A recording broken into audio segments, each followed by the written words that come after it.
Headlines प्रायोजक रामबंधू लोणचं मसाला, best निवडा रामबंधू निवडा। प्रधानमंत्री मोदी जी के नेतृत्व में जैसा आप चाहते हैं वैसा होकर रहे हैं।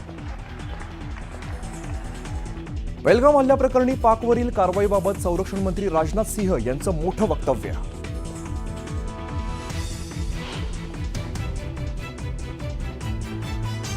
भारताचा पाकिस्तानवर वॉटर स्ट्राईक, रामबनमधील बगलिहार धरणाचे सर्व दरवाजे बंद, चिनाब नदीचा प्रवाह घटल्यामुळे पाकिस्तानमध्ये पाणीबाणी।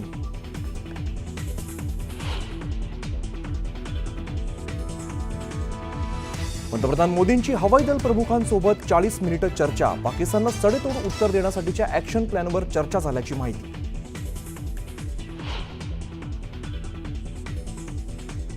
वितरलेल्या पाकिस्तानच्या पोकळ धमक्या सुरूच, पाकिस्तानी राजदूत मोहम्मद खालिदकडून अणु हल्ल्याची धमकी, तर सिंधू नदीवर धरण बांधल्यास बॉम्बने उडवून देण्याची संरक्षण मंत्री ख्वाजा आसिफची धमकी।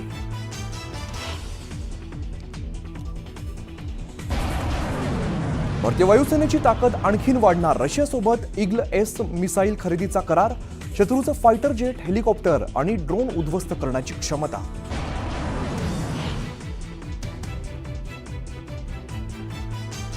पंजाबमधील वायुदल आणि लष्करी छावण्यांची हेरगिरी करणारे ISIचे एजंट अटकेत, स्थानिक गँगस्टरच्या मदतीने संवेदनशील माहिती पाकिस्तानला पुरवत होते।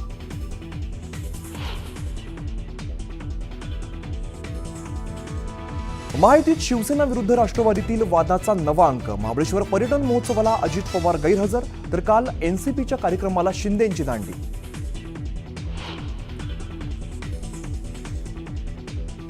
काँग्रेसचे कार्यकर्ते फोडा, आपला पक्ष वाढवा, भाजप नेते चंद्रशेखर बावनकुळेंचा कार्यकर्त्यांना अजब कानमंत्र, काँग्रेसचे जास्तीत जास्त कार्यकर्ते भाजपात घेण्याचा सल्ला।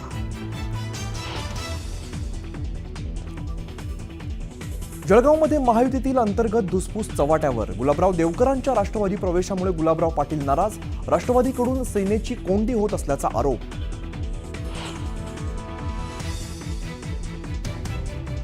बारावीच्या परीक्षेचा निकाल उद्या जाहीर होणार, दुपारी 1 नंतर ऑनलाईन पाहता येणार निकाल।